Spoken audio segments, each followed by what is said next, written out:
और अपनी बांदियों को अगर वो पाक दामन रहना चाहें तो दुनियावी जिंदगी के फवायद हासिल करने के लिए बदकारी पर मजबूर न करना। और जो उनको मजबूर करेगा तो उन बिचारियों के मजबूर किए जाने के बाद अल्लाह बख्शने वाला है, मेहरबान है। और हमने तुम्हारी तरफ रोशन आयतें नाजिल की हैं और जो लोग तुमसे पहले गुजर चुके हैं उनकी खबरें और परहेजगारों के लिए नसीहत।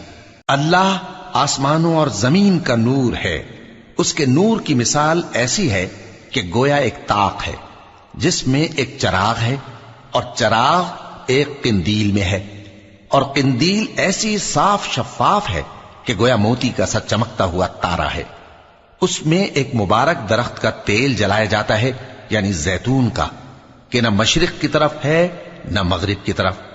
ऐसा मालूम होता है कि उसका तेल खाह आग उसे न भी छुए जलने को तैयार है।